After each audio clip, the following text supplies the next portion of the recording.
এ বাড়ির মেয়েরা রাস্তাঘাটে নোংরামি করে বেড়ায় না, আর তুমি একটা বাইরের ছেলের সাথে কন্টিনিউয়াসলি ঢলাঢলি করে বেড়াও। বিন্দু পরিমাণ আত্মসম্মান বোধ থাকলে কেউ এতটা নিচে নামতে পারে না। আর তুমি, সমস্যা কি আপনার বলুন তো? ঢলাঢলি করে বেড়ায় মানে কি? আর বাইরের লোক কাকে বলছেন? তেড়ে এসে এবার রাফি বলল, বুঝতে পারছো না বাইরের লোক কাকে বলছি? সুজন আমার ভাই হয়, আমি সম্মান করি তাকে, আর তার বিষয়ে এমন একটি বাজে মন্তব্য করছেন আপনি? লজ্জা করে না? সি, এতটা নিচু চিন্তা ভাবনা আপনার! সি, সি দেখাচ্ছ তুমি আমাকে? হাহ, উচিত কথা বলেছি তো, তার জন্যই গায়ে ফোসকা পড়ছে তাই না? ভাই হয় তোমারও? কিসের ভাই ও তোমার? বোঝাও আমাকে। ফোসকা আমার নয়, আপনার পড়ছে। সম্পর্ক তৈরি হতে না শুধু রক্তের হলে হয় না, প্রয়োজন আত্মার মিল। আমি যদি রুনা আপু বা রবি আপুর সম্পর্কে আপনাকে এমন মন্তব্য করি, কেমন লাগবে আপনার? আহ! কথাটা সম্পূর্ণ হবার আগেই টুসি ছিটকে উবু হয়ে পড়ল ফ্লোরে। হ্যাঁ, রাফি নিজের সর্বশক্তি দিয়ে চড় মেরেছে টুসির গালে, যার টাল সামলাতে না পেরে টুসি ছিটকে পড়ে ফ্লোরে। সুজন টুসির ভাই বোনের সম্পর্ক আর রবি রুনার সাথে রাফির ভাই বোনের সম্পর্কের মাঝে আকাশ পাতাল পার্থক্য। আর এই মেয়েটা কিনা সেই সম্পর্কে দাগ বসাতে চাইছে। রাগে রাফির গা গজগজ করে জ্বলছে। টুসি মুখে হাত দিয়ে ঝিম মেরে বসে থাকলো কিছুটা সময়। কান দিয়ে যেন ধোঁয়া বের হচ্ছে বলে মনে হলো টুসির। পাথরের কানের দুলটা কান থেকে কিছুটা দূরে ছিটকে নিচে পড়ে গেছে। টুসি অন্য হাতে দুলটা তুলে নিল। পরেক্ষণেই ধরে রাখা কানে হাত সরাতেই তরল কিছু আবিষ্কার করল টুসি। আবার কান স্পর্শ করতেই হাতটা সামনে নিতেই দেখতে পেল হাতে রক্তের লৌহ। এটা দেখেও বিন্দু মাত্র আফসোস হলো না রাফির। প্রথমত, তার বোনেদের নিয়ে এমন একটি কথা বলেছে, তার উপরে সুজনের সাথে এমন মেলামেশা, তার আবার নাম দিয়েছে ভাই বোন। রাফি লম্বা লম্বা পায়ে সেখান থেকে চলে যায়। রাত বাজে 2:30টার মতো। বিকালের পর থেকে টুসির গায়ে ভীষণ জ্বর। সন্ধ্যার পর মমতা বেগম যখন খেয়াল করলেন টুসির কানের দিকে, টুসি তাকে সত্যটা লুকিয়ে জানায় কুকুরগুলো ঝাঁপিয়ে পড়াতেই পানিতে ঝাঁপ দিতে যে বেখেয়ালিভাবে কানে কিভাবে যেন আঘাত পেয়েছে সে। মমতা বেগম আর কোনো প্রশ্ন করেননি। এমনিতেও মেয়েটা ভীষণ ভয়ে আছে। তার উপরে 103 ডিগ্রি থেকে প্রায় 4 ডিগ্রি গায়ে জ্বর একদম কাবু করে ফেলেছে টুসিকে। রাতে ঘুমানোর আগে হালকা কিছু খাবার খাইয়ে টুসিকে ঔষধ খাইয়ে দেন মমতা বেগম। কিছুক্ষণের মধ্যে টুসির গায়ের জ্বরটা পড়ে যায়। রাতে টুসির পাশে মমতা বেগম থাকতে চাইলে টুসি জানায় কোনো সমস্যা হলে সে ডাক দিবে মমতা বেগমকে। বিছানা পাল্টালে মমতা বেগমের ঘুম হয় না, সে বিষয়ে অজানা নয় টুসির। তাই টুসি চায় না তার আম্মার ঘুমটা নষ্ট করে সে অসুস্থ হয়ে পড়ে থাকুক। এক হিসাবে মমতা বেগমকে জোর করে টুসি তার কাছে থাকতে নিষেধ করে। তার পরিপ্রেক্ষিতে মমতা বেগম টুসিকে বলে রুমের দরজাটা আজ খুলে রাখতে, তিনি রাতে যখন উঠবেন টুসিকে একবার দেখে যাবেন। টুসি তাতেই রাজি হয়ে যায়। সেই যে টুসির রুম থেকে রাফি বেরিয়ে গেল, তারপর থেকে টুসি রাফির সামনাসামনি হয়নি একবারের জন্যও। রাত প্রায় 12টার পর মাঙ্কুয়া ফোন করেছিল রাফির কাছে। বেশ কিছু সময় কথা হয় তাদের। অবশ্য রাফি হা হু ছাড়া একটি বাক্যও বলেনি মাঙ্কুয়ার সাথে। যা বলার একাই মাঙ্কুয়াই বলেছে। মাঙ্কুয়ার সাথে কথা বলতে আজকাল রাফির ভীষণ অস্বস্তি বোধ করে। বিরক্ত হয় তার কলে। রাফির মস্তিষ্কের সব কয়টা জায়গা জুড়ে টুসি যেন সব সময় বিচরণ করছে। তবে এটা ভালো লাগা থেকে নয়, পুরোটাই যেন জেলাসি থেকে। তখন টুসিকে ওইভাবে থাপ্পড় মারার পর থেকে নিজের ভেতর ভীষণ হেজিটেড ফিল করছে রাফি। বারবার মন বলছিল একবার ছুটে যেতে মেয়েটাকে দেখতে, কিন্তু মস্তিষ্ক কড়াভাবে যেন বলছে রাফি, একদম ঠিক করছিস না তুই। কি করবে এটা দিয়ে দ্বিধা দ্বন্দ্বে পড়ে যায় রাফি। চোখটা বন্ধ করে বেলকনির রেলিং ধরে দাঁড়িয়ে থাকে অনেকটা সময়। গত 5 বছরের জীবনের হিসাব নিকাশ করতে ব্যস্ত হয়ে পড়ে রাফি। সব চিন্তার ঊর্ধ্বে ধূপ করে টুসির কথা মাথায় আসতেই দুপুরে সুজনের সাথে টুসির একসাথে মিশে বাড়িতে আসার দৃশ্যটা চোখে ভাসতেই কপালের রগ দুইটা ফুলে ওঠে রাফির। এটা নিয়ে অনেকটা সময় রাফি পায়চারি করতে থাকে বেলকনিতে। তারপর কি মনে করে যেন রুমে এসে মাথার কাছে বালিশ নিচ থেকে সিগারেট প্যাকেটটা বের করে বেলকনিতে এসে ফটাফট দুইটা সিগারেট খেয়ে নিজের রাগটাকে শান্ত করার বৃথা চেষ্টা করে। তৃতীয়বার সিগারেট ধরাতে যেও না ধরিয়ে আবারও প্যাকেটের মধ্যে রেখে দিল। অসময়ে যে চোখে মুখে পানির ছিটা দিয়ে বেরিয়ে সোজা টুসির রুমের সামনে এসে দাঁড়ালো। দরজায় হাত দিতেই বুঝতে পারলো ভেতর থেকে দরজাটা আনলক করা। দরজাটা খুলেই বাইরের চারিদিক থেকে একবার চোখ ঘুরিয়ে রাফি রুমের ভেতরে ধীর পায়ে টুসির দিকে এগোতে থাকলো। পাশ ফিরেই প্রচন্ড শীতে টুসি থরথর করে কাঁপছে ঘুমের মধ্যে, আর বিড়বিড় করে কিছু একটা বলছে। চ করে মুখ থেকে একটা শব্দ বের করলো রাফি। ঘুমের ঘরে বিড়বিড় করার অভ্যাসটা মেয়েটার এখনো যায়নি, এটা ভেবে বেশ বিরক্ত হলো রাফি। মনে মনে বলল, স্টুপিড কোথাকার, মনে হচ্ছে যেন এখনো সেই বাচ্চাটাই আছে। বিরক্ত নিয়ে রাফি চলে যেতে গিয়েও থমকে যায়। হঠাৎ করে মনে হলো টুসির এমন কেঁপে ওঠা স্বাভাবিক নয়। কি মনে করে আবারও টুসির দিকে এগিয়ে খুব গভীরভাবে তাকিয়ে দেখলো টুসির বাম কানের নিচের দিকটায় নীলচে আভা দেখা যাচ্ছে। কানের লতিতে ছিদ্রের জায়গায় চিরে কিছুটা লম্বা হয়ে আছে। কালো ঢেউ খেলে যাওয়া চুলগুলো এলোমেলো হয়ে বালিশের চারপাশে ছড়িয়ে আছে। টুসির ঠোঁট দুটো প্রচন্ড শীতে অনবরত কাঁপছে, আর মুখ থেকে গরম নিঃশ্বাস ছাড়ছে মনে হলো। একবার চোখ বুলিয়ে নিল রাফি টুসির দিকে। গাঢ় কালো রঙের সালোয়ার পায়ে গোড়ালি হতে সামান্য একটু উপরে উঠে আসে, তাতে করে চিকন ফর্সা পা দুটো দারুণ লাগছে রাফির কাছে। মনে মনে পা দুটো ছুঁয়ে দেখার একটি তীব্র বাসনা জন্মালো রাফির মনে। কিন্তু মস্তিষ্ক বাধা দিল রাফির মনকে। ইচ্ছেকে বিসর্জন দিয়ে রাফি টুসির পায়ের কাছ থেকে পাতলা কম্পিউটারটা টেনে টুসির গায়ে দিতেই বুঝতে পারল টুসি শীতে নয়, জ্বরে এইভাবে কাঁপছে। টুসির কপালে হাত দিয়ে জ্বরের টেম্পারেচার বেশি বুঝতে পেরে নিজের রুমে এসে থার্মোমিটার আর ঔষধ নিয়ে আসে। খুব সাবধানে টুসির মুখের ভেতরে থার্মোমিটারটা দিয়ে নিচে নেমে বসে একটা বড় বোল আর একটা পরিষ্কার কাপড় নিয়ে আসে টুসির রুমে। থার্মোমিটার চেক করে 104 ডিগ্রি জ্বর দেখে বেশ ঘাবড়ে যায়। রুনাকে ডাকবে নাকি মমকে ডাকবে ঠিক করতে পারে না রাফি। রুনার পড়ার অনেক চাপ, পড়তে পড়তে হয়তো ঘুমিয়েছে কিছুক্ষণ আগে, তাই রুনাকে ডাকটা ঠিক মনে হলো না রাফির। মমকে ডাকবে তাও পারছে না, তার মমের শরীরটা খুব বেশি একটা ভালো না।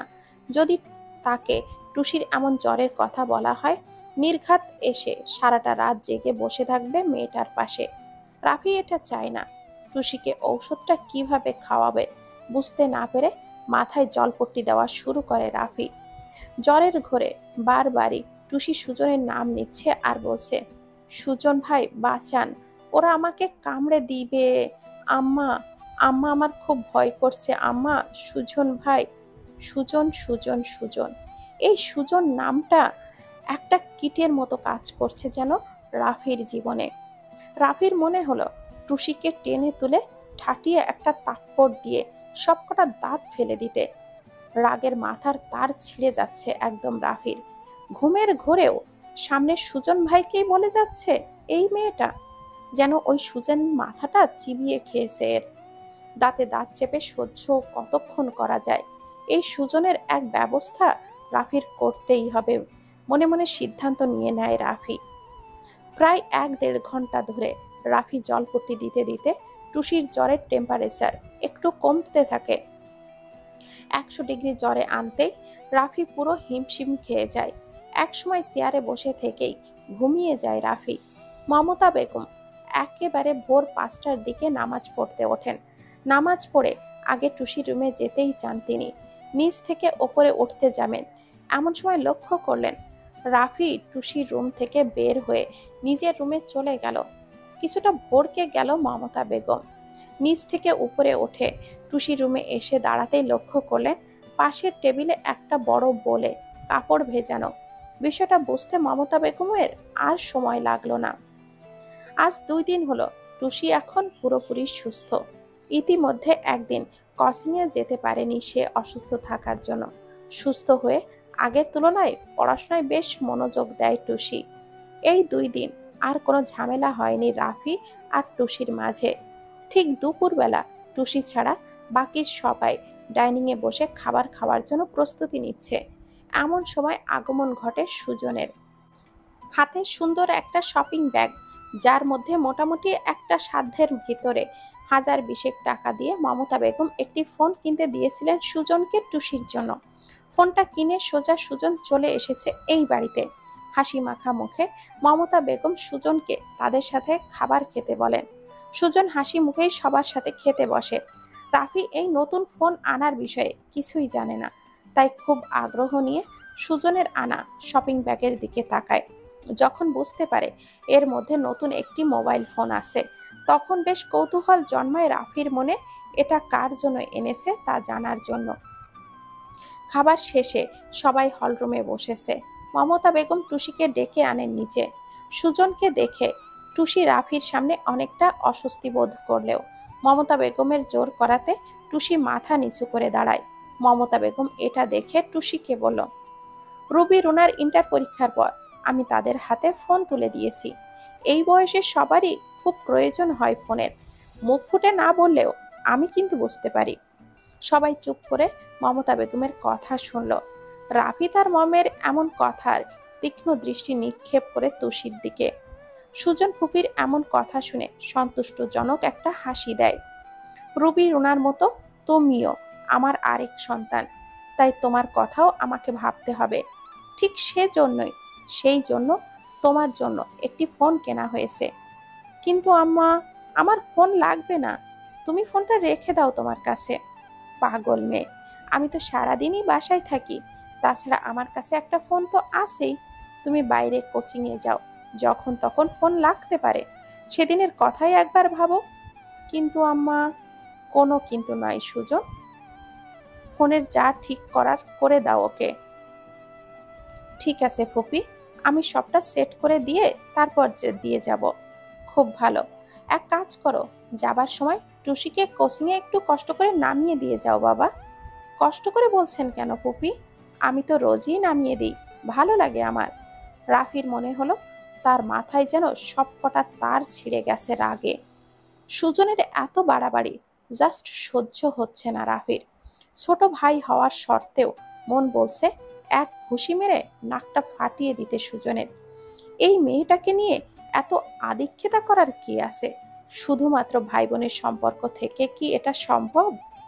কোথায়, তার তো এমন হয়নি এর আগে তার মায়ের পেটের বোনেদের জন্য।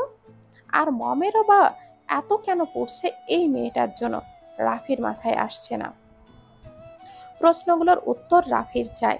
রাফি কিছু বলতে যাবে, তার আগেই মমতা বেগম টুসিকে বললেন, আর ঘন্টাখানেক পরে তো বের হবে কোচিংয়ের জন্য, তাই না টুসি? জি আম্মা। সুজন বাবা, তুমি কি এখন টুসিকে সব বুঝিয়ে দিবে, নাকি রেস্ট নিতে চাও? রেস্ট নেওয়ার কোনো প্রয়োজন নেই ফুপি, আমি এখনই বুঝিয়ে দিচ্ছি সব কিছু। তাছাড়া আমাকে এক জায়গায় যেতে হবে, ভাবছি টুসিকে কোচিংয়ে ড্রপ করে তারপর আমি চলে যাব। টুসিমা, যাও, সুজনকে নিজের রুমে নিয়ে যাও, ও সব কিছু তোমাকে বুঝিয়ে দিবে। ঠিক আছে আম্মা। সুজন ভাই, চলুন। টুসি সুজন দুজনেই সোজা সিঁড়ি বেয়ে উপরে নিজের রুমে চলে যায়। রুনা কিচেনে বাসন পরিষ্কার করতে উঠে যায়। মমতা বেগম ডাইনিংয়ে দুপুরের বেঁচে থাকা অবশিষ্ট খাবার একত্রিত করছে। সব কিছু যেন একদম স্বাভাবিক। এটা দেখে রাফি তেলে বেগুনে জ্বলে ওঠে। একটা যুবতী মেয়ের ঘরে একটা যুবক ছেলেকে তার মম কত সুন্দর করে অ্যালাউ করছে। বাবা, মনে হচ্ছে যেন নব দম্পতিকে বিশ্রাম নিতে তাদের রুমে পাঠানো হচ্ছে। মমতা বেগমকে স্বাভাবিকভাবে কাজ করতে দেখে রাফি তেজ দেখিয়ে বলল, এটা কি হলো মম? কোথায় কি হলো? তুমি ওদের দুজনকে একসাথে রুমে বলতে যেও থেমে গিয়ে মাথা ঠান্ডা করে বলো, না মানে ফোনটা দেওয়া কি খুব জরুরি ছিল? যোগাযোগের জন্য তো একটা নর্মাল ফোনই এনাফ, কাউকে কিছু বোঝানোর প্রয়োজন হতো না। তাছাড়া রুনা আছে তো, আমি মা না মানে আসলে আমি বলতে চাইছি, তুমি এত টাকা খরচ করে কেন ওর পেছনে? রাফি, এক্স্যাক্টলি, তোমার সমস্যাটা কোথায় বলো তো রাফি? ওদের দুজনকে একসাথে রুমে পাঠিয়েছি তাই, নাকি ওর পেছনে টাকা খরচ করেছি বা ফোনটা দিয়েছি তার জন্য? দেখো মম, তুমি সবসময় কিন্তু ওই মেয়েটার জন্য একটু বেশি বাড়াবাড়ি করছো। আর ওদের দুজনকে একসাথে রুমে পাঠিয়েছো, তাতে আমার কি? এমন ভাবে বলছো যেন আমার জ্বলে যাচ্ছে। এমন ভাবে নয়, আমি এটাই বলতে চাইছি। মম, আজও বুঝতে পারলাম না আমাদের তিনজনের থেকে ওই মেয়েটার মূল্য তোমার কাছে অনেক বেশি কেন? ওর পেছনে এত খরচ করার মানেটা কি মম? ফ্রিতে খাবার পাচ্ছে, পাপ পড়ার জন্য নিত্য নতুন জামা কাপড় পাচ্ছে, দামি দামি স্কুল কলেজে পড়াশোনা করতে পারছে, থাকার জন্য একটা আরামদায়ক জায়গাও পেয়েছে। আর কত চাই ওর? ভুল বললে রাফি, তোমাদের তিনজনের থেকে ওর মূল্য আমার কাছে বেশি নয়, বরং তোমাদের চারজনের মূল্যই আমার কাছে সমান। তোমাদের তিনজনকে ছোটবেলা থেকে খাইয়ে পরিয়ে যেইভাবে মানুষ করেছি, ঠিক একইভাবে টুসির জন্যও করছি। এতে এত হাইপার হওয়ার কি আছে? তাছাড়া রুবি রুনা যেমন আমার মেয়ে, টুসিও তো তেমনি আমার আরেক মেয়ে। তুমি এই সামান্য খরচের জন্য কথা শোনাচ্ছ? আমি তো আরো অনেক দূর পর্যন্ত ভেবে রেখেছি। রুবি রুনাকে যেভাবে ধুমধাম করে বিয়ে দিয়েছি, টুসির ক্ষেত্রেও তার ব্যতিক্রম হবে না। টুসি যতদূর পড়াশোনা করতে চায় করুক, যোগ্য পাত্র খুঁজে ওকে আমি ঠিক বিয়ে দেব। তাছাড়া সবাই জানে টুসি এই বাড়ির বউ। একটা মিথ্যা সম্পর্কের নাম দিয়ে মেয়েটার জীবনটা তো আর নষ্ট করতে পারি না আমি। মমতা বেগমের কথা শুনে রাফির মস্তিষ্কের ঘিলু যেন টকবক করে ফুটছে মনে হলো। ধুমধাম করে বিয়ে দেবে মানে? ওর কি বিয়ে হয়নি আগে? নাকি একবার বিয়ে দিয়ে শখ মেটেনি তার মমের? আর বিবাহিত মেয়েরকে আবার কে বিয়ে দেবে? আর এটার মানেটা কি?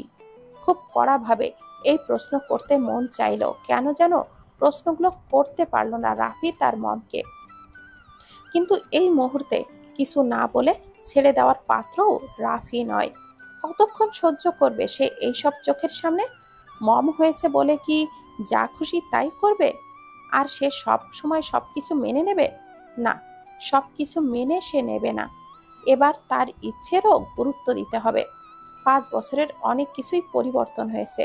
তার চাওয়া পাওয়াও যেমন পরিবর্তন হয়েছে, তেমনি সব কিছুরই পরিবর্তন হয়েছে। তাহলে এবার বেশ রেগে গিয়ে রাফি বলল, বিয়ে দিতে চাও দাও, কিন্তু একটা কানা করিও আমি খরচ করব না ওর জন্য। দরকার হলে যেভাবে আছে সেভাবেই থাকবে। তুমি যে ওর পেছনে একটা পয়সাও খরচ করবে না, সেটা আমি অনেক আগে থেকেই জানতাম। ভয় নেই, অস্ট্রেলিয়া চলে যাবার পর তুমি এই সংসারের সম্পূর্ণ দায়িত্ব নিলেও তোমার এক পয়সাও ওর পেছনে আমি খরচ করিনি। ভুলে যেও না, বয়স হলেও তোমার মম কিন্তু অক্ষম নয়। আমার যা আছে আমি সেই সাধ্য মতোই খরচ করব ওর পেছনে। রাফি তার প্রতিটা কথাই সবার থেকে এমন কাট কাট জবাব পেতে পেতে একদিন শহীদ হয়ে যাবে নির্ঘাত মনে হলো। এই মুহূর্তে নিজেকে খ্যাপাটে পাগল ছাড়া আর কিছুই মনে হচ্ছে না রাফির। লম্বাটে পায়ে হেঁটে রাফি সোজা ওপরে নিজের রুমে চলে আসে। বালিশের নিচ থেকে সিগারেটের প্যাকেটটা বের করে চলে যায় সোজা বেলকুনিতে। ঘন্টা দেড়েক পর সুজন আর টুসি বের হতেই দরজার বাইরে রাফিকে এক পা উঁচু করে দাঁড়িয়ে থাকতে দেখে তারা দুজনই থমকে যায়। সুজন কিছু বলতে যেও কি বলবে খুঁজে না পেয়ে রাফি কিছু বলবে সেই আশায় রাফির দিকে চেয়ে থাকে। রাফি টুসির দিকে তীক্ষ্ণ দৃষ্টিতে তাকিয়ে থাকতে দেখে সুজন টুসির দিকে তাকায়। টুসি মাথা নিচু করে আর চোখে বারবার রাফির দিকে তাকাচ্ছে বুঝতে পেরে সুজন বলল, চল, দেরি হচ্ছে না তোর? চলো সুজন ভাই। বাইকে উঠে সুজন টুসিকে বসতে বলে। টুসি সুজনের পেছনে বসে রাফির দিকে তাকিয়ে ওড়না দুই পাশে কোলের ওপরে রেখে সুজনের কাঁধে হাত দেয়। টুসির দৃষ্টি রাফির দিকে রেখেই সুজনকে বলে, এবার চলো সুজন ভাই, আমাদের দেরি হচ্ছে। সুজন হেলমেট পরে সামনের দিকে তাকিয়ে বাইকটা স্টার্ট দেয়। ভুঁ করে রাফির চোখের সামনে থেকেই দৃষ্টি অগোচরে চলে যায় তারা দুজন। টুসির চলে যেতেই রাফির পেছনে ঘুরে ওয়ালে নিজের সর্বশক্তি দিয়ে একটা থাবা বসিয়ে দেয়। তারপর দাঁতে দাঁত চেপে ভেতরে এসে আরো 2টা সিগারেট খেতে বসে বেলকুনিতে যেয়ে। দেশে আসার পর থেকে একটু কম হলেও আজ 3 দিন যাবৎ রাফি সম্পূর্ণ ইগনোর করছে মাঙ্কুয়াকে। মাঙ্কুয়া মেসেজ করলে রাফি সিন তো করে, কিন্তু রিপ্লাই দেয় না। মাঙ্কুয়ার বাসার নাম্বার থেকে রাফির সাথে যোগাযোগ করতে গেলে দেখে রাফি সেখানে তাদেরকে ব্লক করে রেখেছে। মাঙ্কুয়ার নাম্বার থেকে ফোন দিলে রাফি রিসিভ করে না। মোট কথা, কোনোভাবেই রাফি মাঙ্কুয়ার সাথে যোগাযোগ রাখছে না। মাঙ্কুয়াকে এইভাবে অ্যাভয়েড করতে দেখে রাফির ওপর ভীষণ অভিমান জন্মে তার। দেশে যাওয়ার আগে কত সুন্দর ব্যবহার করত তার সাথে, অথচ দেশে আসার পরেই সবকিছু ভুলে গেছে রাফি। এটা কিছুতেই মাঙ্কুয়া মানতে পারছে না। সন্ধ্যার পর একটা ক্যাফে বসে রাফির কলিগ মাহাতাবের সাথে দেখা করতে আসে মাঙ্কুয়া। মাহাতাবের সাথে দেখা করে মাঙ্কুয়া রাফিকে ফোন দেয় মাহাতাবের নাম্বার থেকে। আজ রুনা টুসি দুজন সুজনের বাসায় বেড়াতে গেছে। মূলত রুনার আইব্রো ভাত খাওয়ার জন্য আয়োজন করা হয়েছে সেই বাড়িতে। তাই আজ রুনা টুসি দুজনেই ওই বাড়িতে থাকবে রাতে। একে তো সুজনকে রাফি সহ্য করতে পারে না আজকাল, তার উপরে টুসি আজ রাতে ওই বাসাতেই থাকবে। ভাবতেই শরীরটা কাঁটা দিয়ে উঠছে রাফির। এমনিতেই সুজন সবসময় আঠার মতো সবসময় চিপকে থাকে টুসির পেছনে, তার উপরে আজ তাদের বাসায় টুসি রাত কাটাবে, এটা রাফি কিছুতেই মানতে পারছে না। সন্ধ্যার পর ভীষণ মন খারাপ নিয়ে ছাদে বসে স্মোক করছিল রাফি। এমন সময় মাহাতাবের কল পেয়ে রাফি রিসিভ করতেই মেয়েলি কণ্ঠ পেয়ে অবাক হয়ে যায়। You are very bad Rafi, কান্না মিশ্রিত কণ্ঠে বলল। সরি, কণ্ঠটা অচেনা মনে হলো রাফির। তুমি আমাকে এইভাবে এড়িয়ে যাচ্ছ কেন? আমি কি অপরাধ করেছি? মাঙ্কুয়া তুমি? হ্যাঁ, মাঙ্কুয়া। কিন্তু দয়া করে বলবে না তুমি এখন আমাকে চেনো না। অ্যাকচুয়ালি দয়া করে বলো, আমাকে এইভাবে এড়িয়ে কেন যাচ্ছ? তুমি আমার মেসেজের উত্তর দিচ্ছ না, বা আমার ফোন কলের উত্তর দিচ্ছ না। তুমি আমার বাড়ির নাম্বারটা ব্লক করে দিয়েছো, কিন্তু কেন? আমার অপরাধটা কি? সরি মাঙ্কুয়া, আসলে আমার কি হচ্ছে আমি ঠিক বুঝতে পারছি না। তুমি বুঝতে পারছো না তোমার কি হচ্ছে, কিন্তু তোমার এই অজ্ঞতা আমাকে একটু একটু করে মৃত্যু যন্ত্রণা দিচ্ছে। যদি আমি কোনো অপরাধ করে থাকি আমাকে বলবে, আমি এটা সংশোধন করব। কিন্তু আমাকে এইভাবে উপেক্ষা করে আমাকে কষ্ট দিয়ে কিসের প্রতিশোধ নিচ্ছ? আসলে তুমি যা ভাবছো তা ঠিক নয়। আমার সবকিছু এলোমেলো লাগছে, কিছুই ভালো লাগছে না, তাই আমি তোমার ফোনটা রিসিভ করছি না। ও, এলোমেলো লাগছে তাই না? তুমি কি ভেবেছো আমি কিছুই বুঝতে পারছি না? এটাই সত্যি যে বউ পেয়ে তুমি আমাকে ভুলে গেছো। আমার আগেই বোঝা উচিত ছিল তুমি একজন বিবাহিত পুরুষ। আমার ঘৃণা হচ্ছে এটা ভাবতে যে তুমি একটা ধর্ষিতা মেয়ের কারণে আমাকে উপেক্ষা করছো। মুখ সামলে কথা বলো, ওকে ধর্ষিতা বলার কোনো অধিকার তোমার নেই। তুমি যদি ভেবে থাকো ওর জন্যই আমি তোমাকে অ্যাভয়েড করছি, হ্যাঁ, এটাই সত্যি, আর এটা আমি অস্বীকার করতে পারছি না। এখানে এসে মুখ সামলে কথা বলো, ওকে ধর্ষিতা বলার কোনো অধিকার তোমার নেই। যদি তুমি ভেবে থাকো ওর জন্যই আমি তোমাকে অ্যাভয়েড করছি, হ্যাঁ, এটাই সত্যি, এটা আমি অস্বীকার করতে পারি না। এখানে এসে ওকে দেখার পর ওর প্রতি আমি দুর্বল হয়ে পড়েছি। আমি খেতে পারছি না, ঘুমাতে পারছি না, একা থাকতে পারছি না। সব জায়গায় শুধু ওকেই দেখছি। এখানে আমার দোষটা কোথায়? I hate you Rafi, I hate you a lot. রাফিকে আর কিছু বলতে না দিয়েই মাঙ্কুয়া ফোনটা কেটে দেয়। কাঁদতে কাঁদতে ক্যাফে থেকে চলে যায় সে।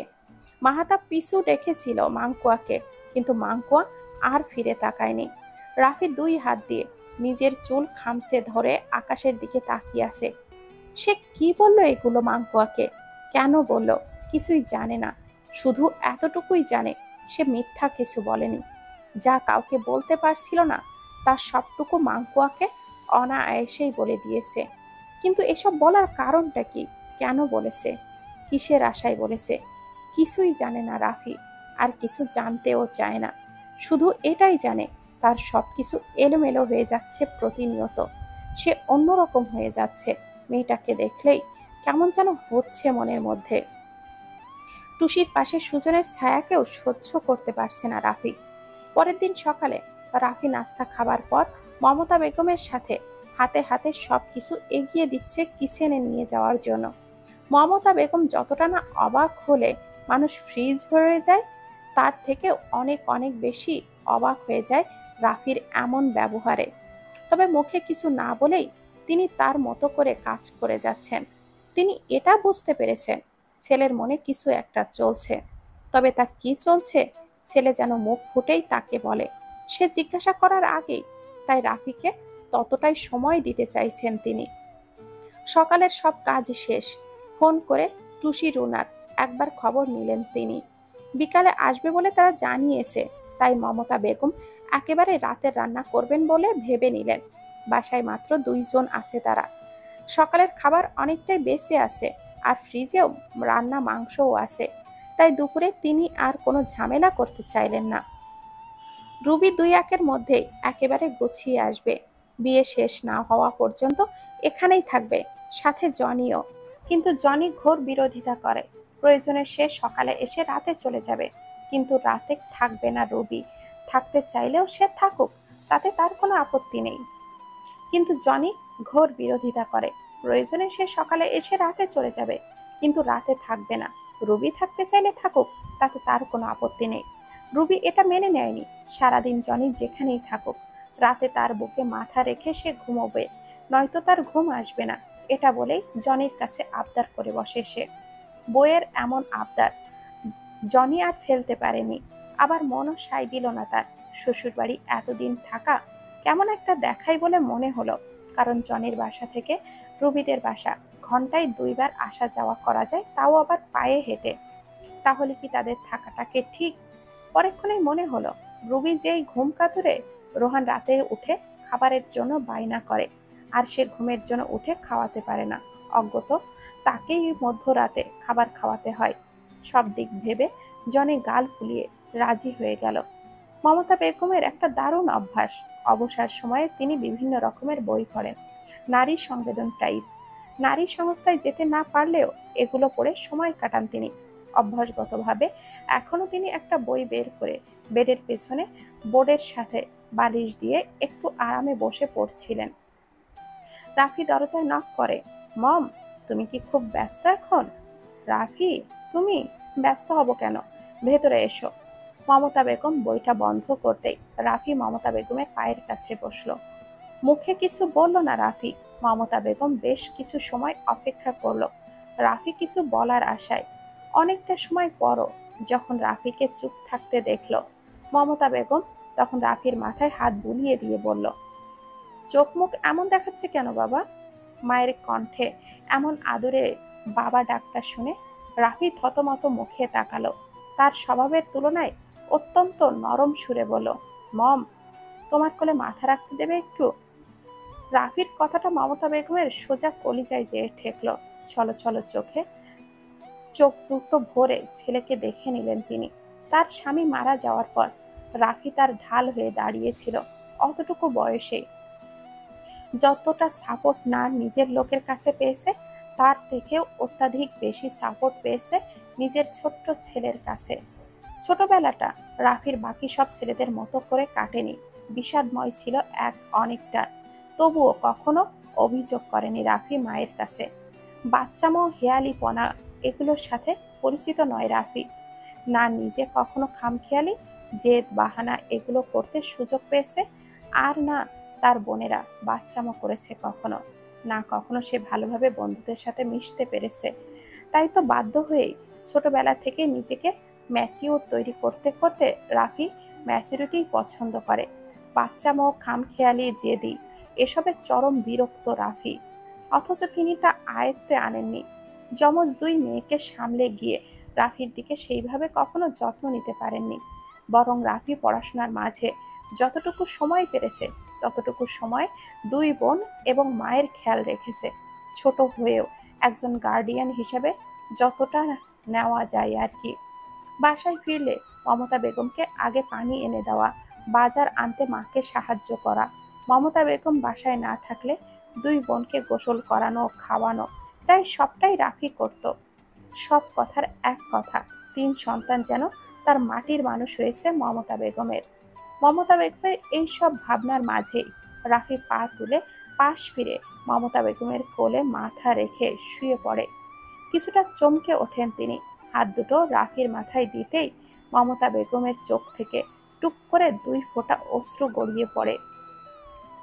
মম, আজ পাপার কথা না খুব মনে পড়ছে, কেন বলতে পারো? খুব কষ্ট হচ্ছে মম আমার, পাপার কাঁধে মাথা রাখতে খুব ইচ্ছে হচ্ছে। মমতা বেগমের বুকটা খা খা করে উঠল, যেন পুরনো ক্ষতটা তরতাজা হয়ে উঠেছে। চোখের পানি মুছে মমতা বেগম বলল, কি হয়েছে আমার ছেলেটার? এত কিসের কষ্ট যা তার মায়ের কোলে মাথা রেখেও বলতে পারবে না? আবার তার পাপাকে প্রয়োজন পড়ছে এতদিন পর। জানি না মম, মনকে স্থির না করলে জানবে কি করে সোনা? আগে মনকে স্থির করো, তারপর বুঝতে চেষ্টা করো তোমার মনটা কি চায়। সেটাই তো পারছি না মম। আচ্ছা মম, পাপা তোমাকে খুব ভালোবাসতো তাই না? হুম, খুব ভালোবাসতেন। ভালোবাসার থেকেও বড় কি ছিল জানো? তিনি আমাকে খুব গভীরভাবে বুঝতেন। আমাদের বিয়েটা তোমার দাদু দিদুন প্রথমে মেনে নেননি, কারণ তোমার নানু তোমার পাপাকে যৌতুক হিসাবে কিছুই দেননি। যৌতুকের বিষয়টা প্রথমে উঠলে হয়তো বিয়ের বিষয়টি এগোতো না, কিন্তু তোমার দিদুনের ধারণা ছিল বিয়ের দিন তারা যৌতুক অনেক কিছুই পাবেন, কারণ আমি আমার বাবা মায়ের ৩ সন্তানের মধ্যে একটি মাত্র মেয়ে ছিলাম, তাও ছোট, খুব আদরের। আমার বাবা মা মানে তোমার নানুরা সবসময় চেয়েছিল একটা যোগ্য পাত্রের হাতে আমাকে তুলে দিতে, যার লোভ লালসা থাকবে না, ঠিক যেমন তোমার পাপা ছিলেন।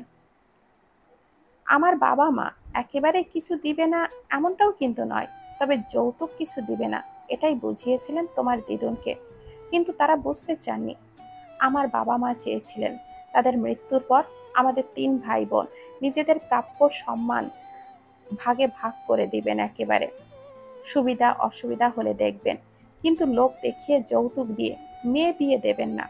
তোমার দিদুন তখন ঘোর বিরোধিতা করে বললেন, তোমার বাবাকে দামি বাড়ি, ঘরের আসবাবপত্র দিনে দিনে না দিলে এই বিয়ে তারা করাবেন না।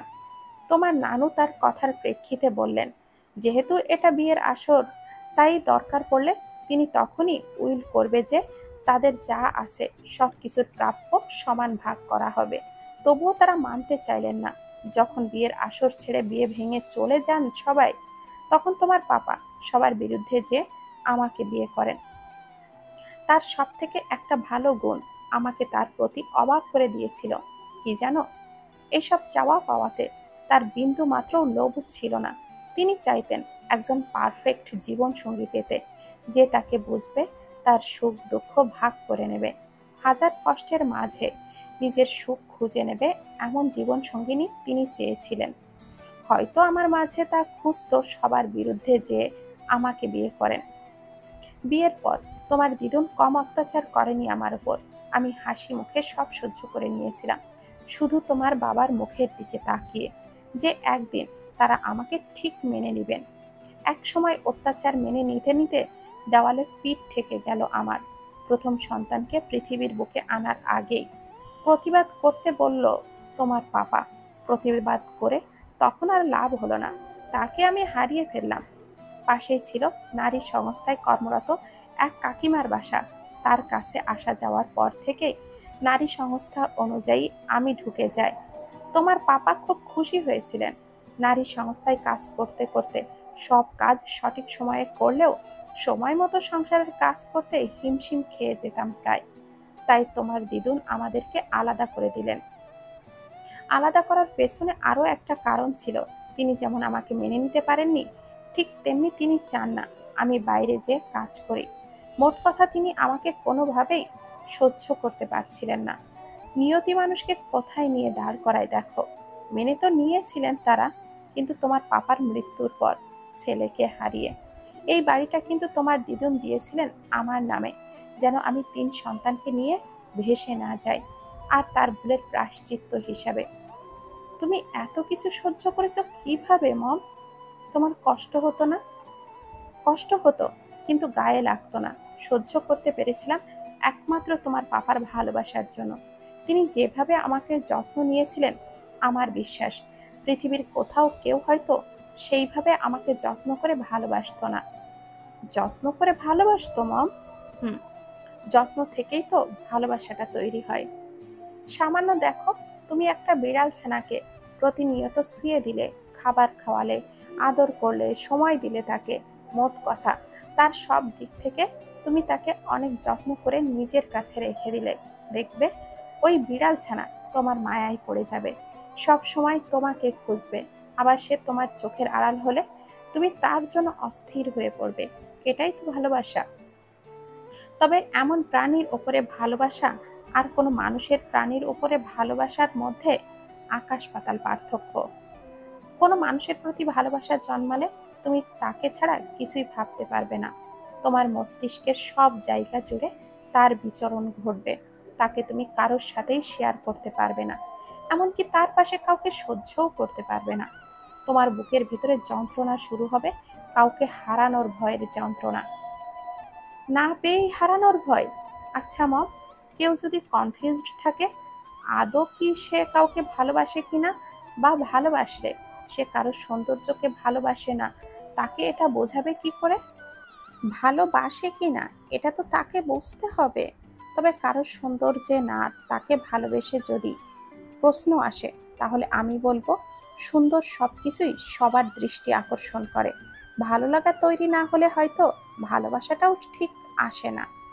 আবার শুধু বাহ্যিক সৌন্দর্যেই ভালোবাসলে তাকে ভালোবাসা বলে না, তাকে বলে মুগ্ধতা। তার সৌন্দর্যে সে মুগ্ধ হয়ে আছে। একটা জিনিস দেখো, সৌন্দর্য কিন্তু চিরস্থায়ী থাকে না। কথাই বলে না, কারোর চুল দেখে প্রেমে পড়ো না, এটা সময়ের পর তা ঝরে যায়। কারোর চোখ দেখে প্রেমে পড়ো না, দুর্ঘটনায় অন্ধ হয়ে যেতে পারে। গায়ের রঙের প্রেমে পড়ো না, বয়সের ছাপ পড়লেই তা ফিকে মনে হবে। কারোর কণ্ঠের প্রেমে পড়ো না, বোবা হয়ে গেলে ভালোবাসাটা কমে যাবে। তবে কারোর ব্যক্তিত্বের প্রেমে পড়ে দেখো, তার সবকিছুই তোমার সুন্দর মনে হবে। তার কমতিগুলোও চোখে পড়বে না, তোমার চোখে হবে সে পৃথিবীর সেরা সুন্দরী। সবচেয়ে বড় কথা, কোনো ব্যক্তি পরিপূরক হয় না, কোনো না কোনো কমতি সবার মাঝেই থাকবে। ক্রসিং শেষ করে টুসি রিকশার জন্য দাঁড়ায়। এমন সময় ক্রসিংয়ে আলভি নামের এক ছেলে টুসির পিছু এসে দাঁড়িয়েছে। টুসিকে চমকে দেয়। বেশ কিছুদিন যাবৎ ছেলেটার সাথে টুসির একটা ভালো বন্ধুত্বের সম্পর্ক তৈরি হয়ে গেছে। ছেলেটা আবার সুজনের পরিচিতের এক বন্ধুর ছোট ভাই। সেই সম্পর্ক থেকেই টুসির বন্ধুত্ব করে আলভির সাথে। ক্রসিংয়ের কোনো একটা বিষয় নিয়ে আলভি আর টুসি কথা বলছিল আর হাসছিল। হাসাহাসির এক পর্যায়ে ছেলেটা টুসিকে তার ফোন নাম্বার দেয়। টুসি ফোনটা বের করে আলভির নাম্বারটা সেভ করে নেয়। টঙের দোকানে বসে দূর থেকে এই দৃশ্য দেখছিল রাফি। দৃষ্টি সেই দিকে রেখেই চায়ের সাদা কাপটি পাশে এক বাস্কেটে ফেলে পকেট থেকে একটা সিগারেট বের করে দোকানে ঝুলে থাকা দেয়াশ লাইট দিয়ে ধরিয়ে ছোট ছোট করে কয়েকবার হাওয়া ভেতরে টেনে নিয়ে আগুনের ফুলকি বাড়িয়ে নিল তাতে। টুসি আর আলভি তাদের দুজনের ফোন একসাথে করে কিছু একটা মিলিয়ে দেখে। তারপর হাসতে হাসতে হঠাৎই টুসির গলায় খুসখুস শুরু হয়ে যায়। এটা দেখে আলভি ভেতর থেকে এক গ্লাস পানি এনে টুসির সামনে ধরতেই টুসি ঢকঢক করে তা এক নিঃশ্বাসে খেয়ে নেয়। দূর থেকে রাফি যতটুকু বুঝলো, ছেলেটার আন্তরিকতা দেখে টুসি তাকে ধন্যবাদ জানাচ্ছে। ফোনের বিষয়টাতে তার মাথা গরম হলেও বাকি বিষয়টা রাফি ঠান্ডা মাথায় খুব স্বাভাবিকভাবে মেনে নিল। মানতে পারল না শুধু ছেলেটার হাত ধরে রাস্তা পার হওয়াটা। একটা রিক্সা ডেকে এনে টুসির জন্য দাঁড় করিয়ে ভাড়া দেওয়াটাই সহ্য করতে পারল না রাফি। টুসিকে রিক্সায় তুলে দিয়ে যতক্ষণ চোখের অগোচর না হলো, ততক্ষণ বারবার একে অপরের দিকে ফিরে তাকানোর রাফি স্বাভাবিকভাবে নিতে পারল না। হাতের জ্বলন্ত সিগারেটটা এক টানে শেষ করে এক গ্লাস পানি খেয়ে পকেট থেকে একটা 500 টাকার নোট বের করে দোকানদারকে দিয়ে বেরিয়ে এলো দোকানের ছাউনি থেকে। দোকানদার বারবার বলেছেন বাকি টাকাটা ফেরত নিতে, কিন্তু সেই দিকে বিন্দু মাত্র মাথা ঘামালো না রাফি। টুসির রিকশা রাস্তার মোড় পার হয়ে অন্য রাস্তায় আসতেই রাফি কালো একটা বাইক নিয়ে রিকশার সামনে এসে সোজা ব্রেক কষে। রিকশাওয়ালা হঠাৎই এমন হওয়ায় দুর্ঘটনা এড়াতে সেও হঠাৎ ধপ করে রিকশার ব্রেক কষে। সাথে সাথে টুসি পড়তে পড়তে বেঁচে যায়। ভয় পেয়ে বুকে থু থু দিয়ে সামনে তাকাতেই রাফিকে দেখে অবাক হয়ে যায় টুসি। আজ 2 দিন হলো রাফি নতুন বাইক নিয়েছে নিজের জন্য। ফিরবে না আর অস্ট্রেলিয়ায় সিদ্ধান্ত নেয়, তবে কাউকে সেটা এখনো বলেনি। এখানে নতুন কোনো ব্যবসা করবে সে। বয়স তো আর কম হলো না।